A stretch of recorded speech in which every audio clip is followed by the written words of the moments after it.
হয় নিশ্চিতভাৱে চাওক নিশাৰ পৰা হৈ থকা ধাৰাসাৰ বৰষুণ আৰু শেহতীয়াকৈ নিপকুৱে 4খনকৈ গেট খোলাৰ পিছতেই দৈয়াং আৰু ধনশিৰিপৰীয়া ৰাইজৰ আচলতে মাজত এক হাহাকাৰময় পৰিস্থিতিৰ সৃষ্টি হৈছে আৰু এই মুহূৰ্তত মই যিহেতু উপস্থিত আছোঁ পশ্চিম বৰপথাৰ গাঁও পঞ্চায়তৰ অন্তৰ্গত আলিচিঙা অঞ্চলত।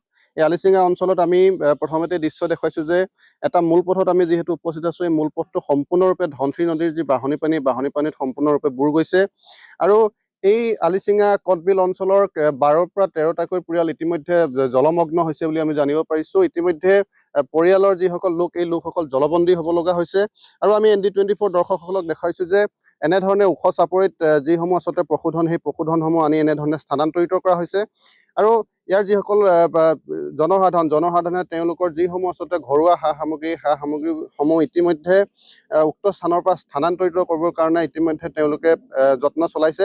আমি ইয়াৰ যিসকল লোক আছে, লোকসকলৰ পৰা জানিবৰ কাৰণে চেষ্টা কৰিম কিমানটা পৰিয়াল বৰ্তমান আচলতে জলমগ্ন? বৰ্তমান আমাৰ এই কটবিল আলিচিঙাৰ যি মানে নদী কিনে বসবাস কৰি থকা ব্যক্তি প্ৰায় 13 ঘৰমান মানুহ এতিয়া ইতিমধ্যে স্থানান্তৰ হ'বলগীয়া উপনীত হৈছে। আমি দেখা পোৱাত পানী ক্ৰমান্বয়ে বাঢ়ি থকা এটা প্ৰমাণ পাইছোঁ আৰু যথেষ্ট বঢ়া আৰু হতাৰ সম্ভাৱনা আছে। সেই ক্ষেত্ৰত এতিয়া আমি প্ৰশাসনৰ লগত যোগত ৰাখিব লাগিব। বিশেষকৈ মই এতিয়া গাঁওবুঢ়াক লগ কৰিব লাগিব আৰু মই ইতিমধ্যে বৰ্তমান যোগত ৰাখিবৰ কাৰণে মোৰ এটা অসুবিধা আছে। যোৱাকালিৰ যিটো বতৰ প্ৰতিকূল বতৰ হোৱাৰ কাৰণে আমাৰ মোবাইলবিলাক বৰ্তমান ছুইচ অফ হৈ আছে।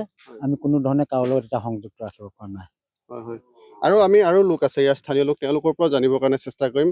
ইতিমধ্যে দেখা গৈছে যে যিহেতু ধনশিৰি নদী ইতিমধ্যে কেইবাটাও গৃহত আহি প্ৰৱেশ কৰিছে আৰু ইয়াৰ যিহেতু খেতি বাতিৰ পৰা আদি কৰি পশুধনো আচলতে ক্ষতিসাধন হৈছে নেকি? পশুধন মানে এনে পশু পক্ষীবিলাকতো বাৰু ক্ষতি হোৱা নাই, খালি বৰ্তমান হৈছে আমাৰ খেতি নষ্ট হৈছে। প্ৰায় বিঘা খেতি এতিয়া পানীৰ তলত বুৰ গৈ আছে। আৰুনো কি ক'ম আৰু দেখিছেই দৃশ্য আপোনালোকৰ। প্ৰশাসনক কি অনুৰোধ জনাব? প্ৰশাসনক কি অনুৰোধ কৰিম নো, আমাক এতিয়া আৰু প্ৰায় ধৰক সাহাৰ্য লাগে। সাহাৰ্য মানে কি ধৰক ক্ষতিপূৰণবিলাক দিব লাগে, আমি সেইটো আশা কৰিছোঁ। আৰু খাবলৈ ববলৈও এতিয়া ধৰক আমাকতো প্ৰায় দিগদাৰেই হৈছে। পানী বুৰ হ'লে মানে আমাৰ ধৰক কোনোফালে ওলাবলৈ বা সোমাবলৈ, পানী খাবলৈ কৰিবলৈ মানে অলপ অসুবিধা হয়। প্ৰায় পানী টিপকলবিলাকতো পানীৰ তলতে সোমাই আছে ক'বলৈ গৈছে পানী খাবলৈ। ধন্যবাদ।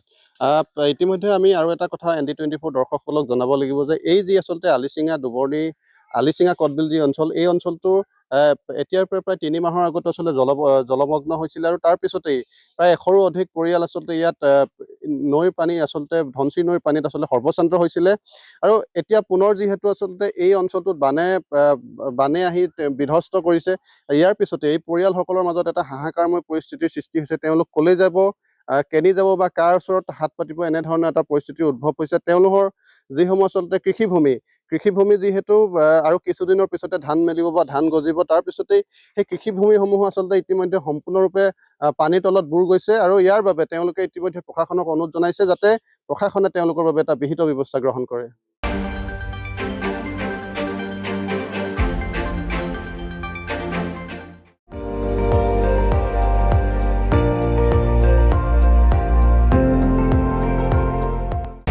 আপুনি চাই আছে ND24, সৰ্বশ্ৰেষ্ঠ নহয় সৰ্বোত্তমৰ দৌৰ।